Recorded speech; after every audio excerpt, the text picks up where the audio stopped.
Hey everyone, this last week in class, I introduced this genetic pathway. It's the DDK pathway, and I introduced it as a model so we can learn how genetic interactions happen in a genetic circuit. For example, if you have a mutation in a protein in a pathway, you're asked to predict the phenotype, and these mutations, of course, can be loss of function or gain of function mutations. Here we have a pathway that is called the DDK pathway. Eventually, it leads to DNA replication. I'm just going to point out this is a simplified version of the actual DDK pathway. It's actually, of course, a lot more complicated, but I'm just breaking this down as an introductory topic. So anyway, the end goal here is DNA replication. That's what we're trying to make happen. That's the end phenotype. And there's this switch that turns on DNA replication. It's the MCM4 protein, which can be turned on or off. So in its on states, MCM4 can get phosphorylated by the DDK complex. So that's this square right here. So the DDK complex adds a phosphate onto an inactive form of MCM4. When MCM4 gets phosphorylated, it will activate, leading to DNA replication activation. And then after a while, after there are some downstream effectors of DNA replication that will sense the process of DNA replication and will tell RIF1 to turn on. RIF1 will go and turn off MCM4 by removing that phosphate. So here we see a negative feedback loop where MCM4 gets phosphorylated, DNA replication happens, and then RIF1 goes and takes the phosphate off, and we get back to MCM4 in its off state. We said that the DDK complex phosphorylates MCM4, and this happens in S phase when DBF4 and CDC7 come together. So the DBF4 and CDC7 form a complex that then phosphorylates MCM4. And an important thing to know about this complex is that it requires both DBF4 and CDC7 for this action to be completed.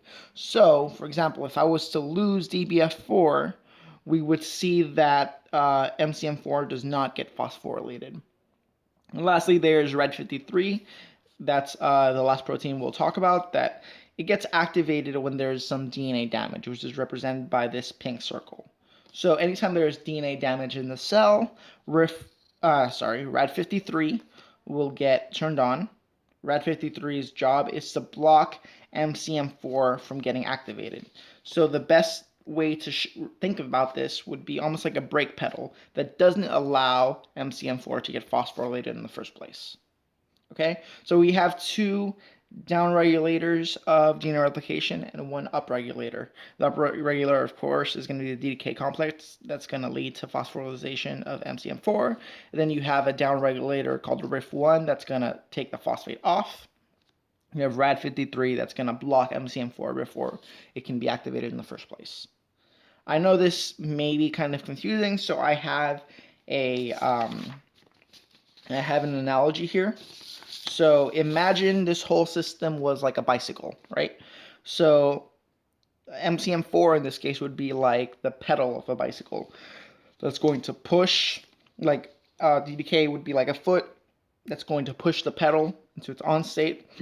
The bicycle is going to go around a circle, and then for some reason there's a lot of resistance to this bicycle. So after one full cycle, the wheel stops turning, and then the foot has to kick the pedal again to lead the cycle to turn on. So I have these drawings here to really show that. So DDK complex is like a foot, right?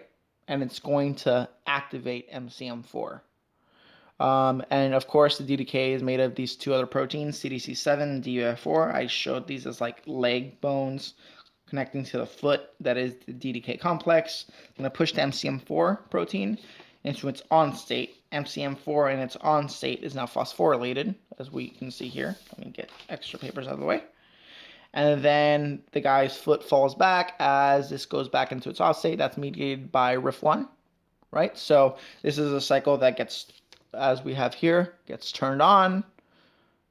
That's annotated by this phosphate that's present on MCM4, and then RIF1 takes the phosphate off. Lastly, we have RAD53 that would act something like a brake. So before the foot can even push the pedal, RAD53 is there to stop this from happening. There's no activation. Of course, RAD53 is induced by DNA damage. The next video that I have, I'm gonna make another video right now.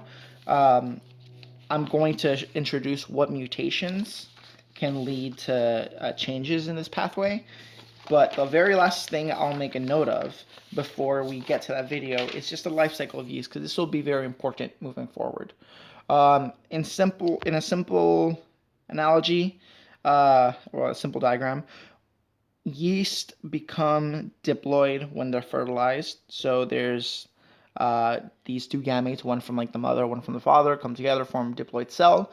But unlike every other animal that you've probably studied, as soon as you have this zygote that's 2N, it's going to undergo meiosis immediately from that very first diploid cell to go right back into this haploid cell that is actually what we're going to use. So this is one entire yeast organism, and consider that yeast are single-celled organisms, and those single cells are actually one end, they're haploid. So that means we don't have to worry about dominance and recessiveness effects. For example, let's say you had a given diploid organism, right? This is representing two genes. These are members of a homologous pair at the same loci. Let's say this one was wild type and this one was like a recessive loss of function. The wild type in this case would cover the recessive loss of function, and then we wouldn't be able to see the phenotype of this loss of function. So the interesting about yeast is that we don't have to deal with this because they're haploid systems. We never have to worry about wild type mutation or like wild type alleles masking the effect of a recessive gene. So because yeast are haploid, everything is as straightforward as it seems. There's only one protein present. So if, for example, you go back to the diagram, if you lose your gene for DBF4, that's all the DBF4 there is. It's very simple for us to think about it this way. Yeast is a great model organism to model these genetic pathways because it's comfortable in a haploid state. Okay, so next video is going to be about mutations of these members in pathways and what we can expect the phenotype to be. So stick around for that.